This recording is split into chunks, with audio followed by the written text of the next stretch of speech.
audio novel. Like, comment, share and subscribe our channel. আসসালামু আলাইকুম। এখন বলবো ইলমা বেহুলাজের লেখা উপন্যাস আমি পদ্মজা, পর্ব ৫। পাঠে আমি মারিয়া। লাহারি ঘর দুই ভাগে ভাগ করা হয়েছে চাদর টাঙিয়ে। এক পাশের চৌকিতে হেমলতা এবং মুর্শিদ থাকেন, অন্য পাশের চৌকিতে পদ্মজা, পূর্ণা ও প্রেমার দখলে। লাহারি ঘরের পেছনের দরজা আপাতত প্রধান দরজা হিসেবে ব্যবহৃত হচ্ছে। পেছনে অনেক কচু গাছ ছিল। হেমলতা মুর্শিদকে নিয়ে জায়গা খালি করেছেন। এরপর সেখানে মাটির চুলা তৈরি করা হয়েছে। বড় সড়কে ওঠার জন্য ঝোপঝাড় কেটে সরু করে পথ করা হয়েছে। এতে মুর্শিদদের সাহায্য ছিল না। হেমলতা দুই মেয়েকে নিয়ে একাই করেছেন। শুটিং দলে অনেক পুরুষ। পদ্মজাকে ভুলেও তাদের সামনে নিয়ে আসা যাওয়া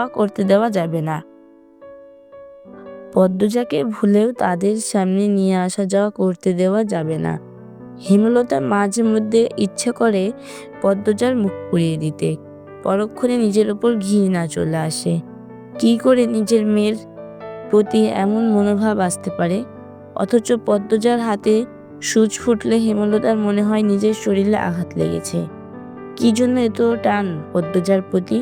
ভিতরে ভেতরে হেমলতা এই প্রশ্নের উত্তর জানেন, শুধু প্রকাশ পায় না, না জানার ভান ধরে থাকেন। পদ্মজা বলল, আম্মা, আজ আমি রাধি? পদ্মজার প্রতিদিনের প্রশ্ন। হেমলতা রাখতে দিবেন না জানা সত্ত্বেও পদ্মজা প্রতিদিন অনুরোধ করে। হেমলতা বিপদ আপদ ছাড়া পদ্মজাকে রান্নাঘরে পাঠান না। সোনার শরীরে মাটির চুলার কালি লাগাতে হেমলতার মায়া লাগে। তিনি হাসেন। পদ্মজা মুগ্ধ হয়ে দেখে। হেমলতার বয়স ৩৬। শ্যামলা চেহারা, দাঁতগুলো ধবধবে সাদা, চোখের মনি অন্যদের তুলনায় বড় আর গাঢ় কালো। চোখ দুটি গভীর পুকুর মনে হয়, ছিমছাম গরম। পূর্ণা যেন মায়েরই কিশোরী শরীর। তবে তারা তিন বোনই মায়ের মতো ঠিক চিকন আর লম্বা। আচ্ছা, আজ তুই রাঁধবি? পদ্মজা ভাবেনি অনুমতি পাবে। আদুরে উল্লাসে প্রশ্ন করে, সত্যি আম্মা? যা জলদি। আসরের আজান কবে পড়েছে? পদ্মজা রান্নার প্রস্তুতি নিতে থাকে। পূর্ণা আর প্রেমা হিজল গাছের নিচে পাটি বিছিয়ে লুডো খেলছে। প্রেমা বাটবাড়ি করে। এই নিয়ে কিছুক্ষণ পরপর তাদের মধ্যে তর্ক হচ্ছে। সকালে বৃষ্টি হয়েছে। রান্না করতে গিয়ে পদ্মজা ভেজা মাটির সোদা গন্ধ পেল। কি সুন্দর অনুভূতি!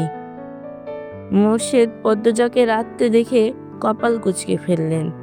ঘরে ঢুকে হেমলতাকে মেজাজ দেখে প্রশ্ন ছুড়ে দিলেন, এই ছেড়ি রাধে কেন? হেমলতা নির্লিপ্তভাবে জবাব দেন, আমি বলেছি। কতদিন কইছি এই ছেড়ির হাতের রান্ধন আমারে না খাওয়াইতে? মোর্শেদের কঠিন স্বর পদ্মজার কানে আসে। মুহূর্তেই খুশিটুকু ফাটা বেলুনের মতো চুপসে যায়। সে জানে এখন ঝগড়া শুরু হবে। আর আম্মা আব্বার অনুচিত কথাবার্তা মাটিতে পড়তে দেন না। তার আগেই জবাব ছুড়ে দেন, খেতে ইচ্ছে না হলে খাবা না? রাতের বেলা না খাইয়ে থাকবো আমি? খাবার রেখেও যদি না খেতে চাও সেটা তোমার সমস্যা। আমি বা আমার মেয়ে কেউ না করিনি। মুর্শিদ কিছু নোংরা কথা শোনাতে প্রস্তুত হন। হেমলতা সেলাই মেশিন রেখে উঠে দাঁড়ান। তিনি যেন বুঝে গিয়েছেন মুর্শিদ কি বলবেন। আঙ্গুল তুলে শাসিয়ে মুর্শিদকে বললেন, একটা নোংরা কথা উচ্চারণ করলে আমি আজ তোমাকে ছাড় দেব না। পদ্ম তোমার মেয়ে, আল্লাহ সইবে না। নিজের মেয়ে সম্পর্কে এত নোংরা কথা কোনো বাবা বলে না। মুর্শিদ নোংরা কথাগুলো হজম করে নিলেন। তবে কিরমিরিয়ে করে বললেন, পদ্ম আমার ছেড়ি না, পদ্ম তোমার মেয়ে। আর একটাও কথা না, বললেন হেমলতা। বাড়িতে অনেক মানুষ, নিজের বিকৃত রূপ লুকিয়ে রাখো। মুর্শিদ দমে যান।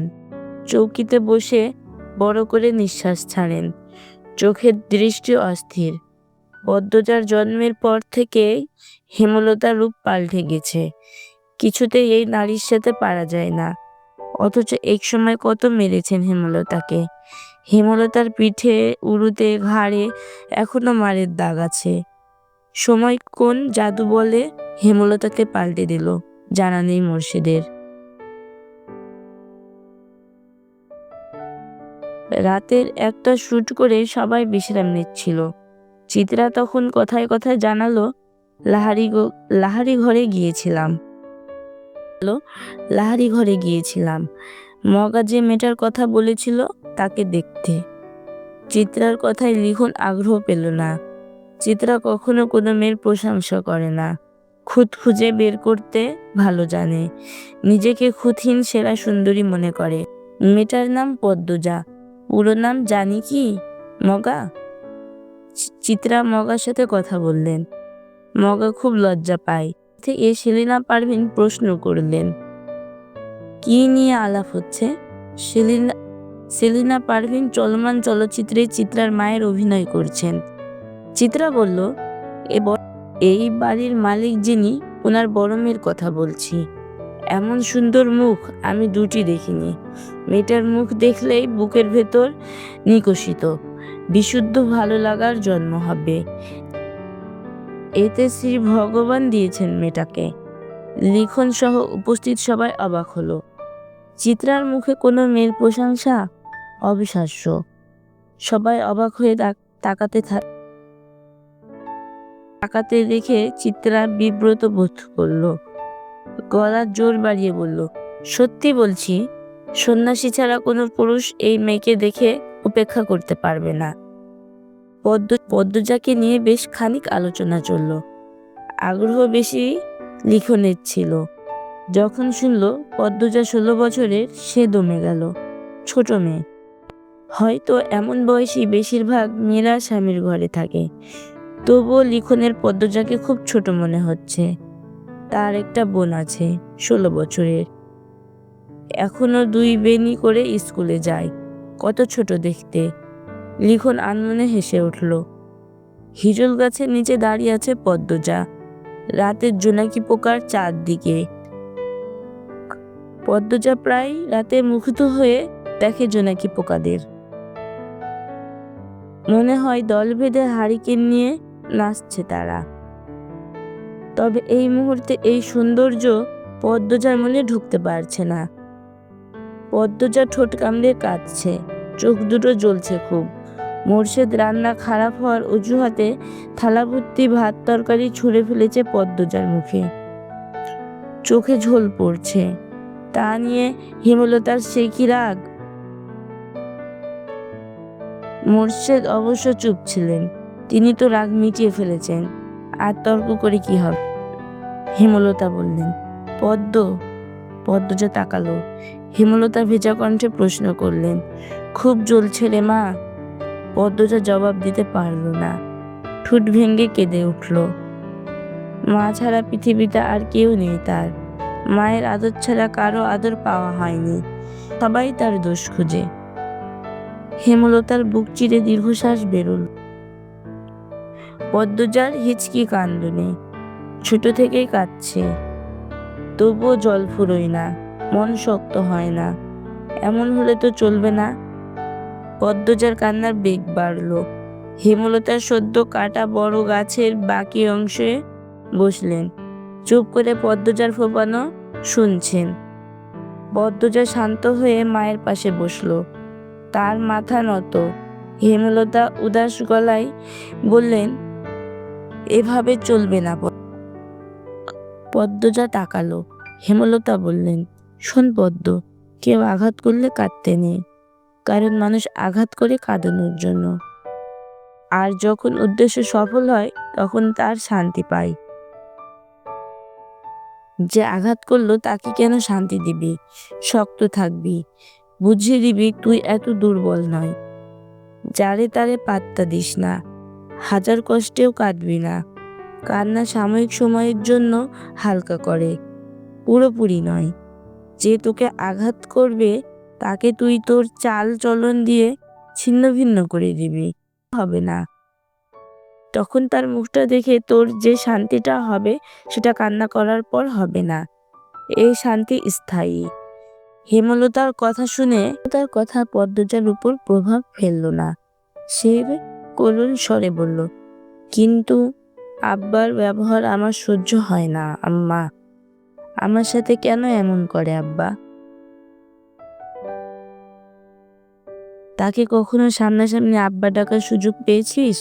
পাসনি। তবু কেন আব্বা আব্বা করিস?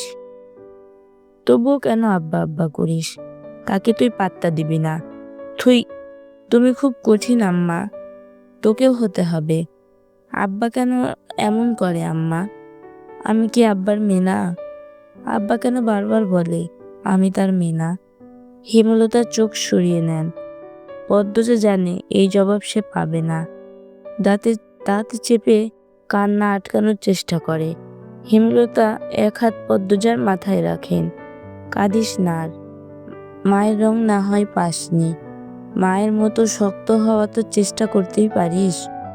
পদ্মজা নির্লজ্জ হয়ে আবার প্রশ্ন করল, আম্মা আমি কি আব্বার মেয়ে না? বলো না আম্মা। পদ্মজার চোখ বেয়ে জল পড়ছে। খুব মায়া লাগছে হেমলতার। বুক ভারী হয়ে আসছে। তিনি আবেগ লুকিয়ে কণ্ঠ কঠিন করার চেষ্টা করলেন। মার খাবি পদ্ম, কতবার বলবো তুই আমার আর তোর আব্বার মেয়ে। কি নাম আমার আব্বার? কি শান্ত কণ্ঠ পদ্মজার। হেমলতা চমকান, তবে প্রকাশ করলেন না। মেয়েদের সামনে তিনি কখনো দুর্বল হতে চান না। পদ্মজার দিকে ঝুঁকে কণ্ঠখাদ নামিয়ে বললেন, তোর আব্বার নাম মোর্শেদ মোড়ল। পদ্মজা হতাশ হয়ে দীর্ঘশ্বাস ছাড়ল। মাকে খুব বিরক্ত লাগছে এখন। খুব কঠিন করে বলতে ইচ্ছে হচ্ছে, যাও এখান থেকে, আমার কাছে আর আসবে না, কখনো না।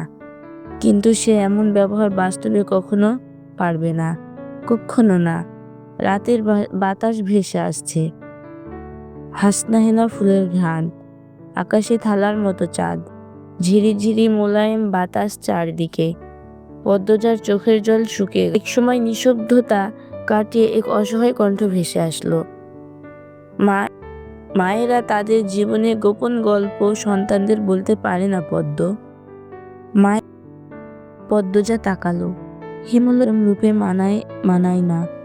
পদ্মজার আশ্বস্ত করে বলল। হেমলতা ছলছল চোখে তাকিয়ে আছেন। পদ্মজার কান্না পেল। মানুষটাকে এত নরম রূপে মানায় না। পদ্মজা আশ্বস্ত করে বলল, আমি আর কখনো জানতে চাইব না আম্মা। শুটিং দলের একজনও বাড়িতে নেই, সবাই স্কুল মাঠে গিয়েছে। কদিন ধরে নদীর ঘাটে যেতে না পেরে তৃষ্ণার্ত হয়ে উঠেছে পদ্মজা। এই সুযোগ হাতছাড়া করা যায় না। হেমলতার অনুমতি নিয়ে সে ঘাটে চলে আসলো। ঘাটের সিঁড়িতে বসলো। কয়েক সেকেন্ড পর টের পেল গান বাজছে কোথাও। গানের সুর অনুসরণ করে কয়টা সিঁড়ি নেমে আসলো। ঘাটের বাম পাশে বাঁধা নৌকায় একজন পুরুষ বসে আছে, হাতে রেডিও। গানের উৎস তাহলে এখানেই। পদ্মজা বিব্রত বোধ করল।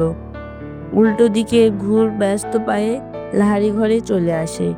পদ্মজা এত দ্রুত ফিরতে হেমলতা প্রশ্ন করেন, কেউ ছিল? পদ্মজা মাথা নাড়ালো। হেমলতার চিন্তিত স্বরে প্রশ্ন ছুড়লেন, কিছু বলেছে? দেখতে কেমন? না আম্মা, কিছু বলেনি। আমাকে দেখেনি, মাথার চুল ঝাঁকড়া, মুখ খেয়াল করিনি। এটাই তো লিখন শাহ, নায়ক। পূর্ণা পুলকিত হয়ে বলল। হেমলতা আর কিছু বললেন না। পূর্ণা সারাক্ষণ শুটিং দলটার আশেপাশে ঘুরঘুর করে।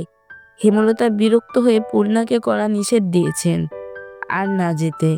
যদি যায় মার একটাও মাটিতে পড়বে না। পূর্ণা ভয় পেয়েছে, কিন্তু লিখন শাহ আর চিত্রা দেবীর জুটিটা এত ভালো লাগে যে শুটিং না দেখলে দম বন্ধ লাগে। তাই সে চুপিসারে টিনের একটা ছিদ্র করেছে। হেমলতা সেলাই মেশিন লাহারি ঘরের পিছনে বারান্দায় রেখেছেন। সারাক্ষণ সেখানেই থাকেন, ছিদ্র দিয়ে উকি দেয়, শুটিং দেখে। পূর্ণাকে সবসময় দেখতে দেখে পদ্মজার আগ্রহ জাগলো। সেও উকি দিল। ঝাঁকড়া চুলের মানুষটা একজন অতি সুন্দরী মেয়েকে কোলে তুলে নিয়েছে। দৃষ্টি মোহময়। ঝাঁকড়া চুলের মানুষটা একজন অতি সুন্দরী মেয়েকে কোলে তুলে নিয়েছে। দৃষ্টি মোহময়। প্রেমময় গানের সুরধ্বনি বাড়ি জুড়ে। ক্যামেরা ধরে রেখেছেন কেউ। গানের শুটিং বোধ হয়। পদ্মজা অদ্ভুত অনুভূতি অনুভব করলো, লজ্জা পেল।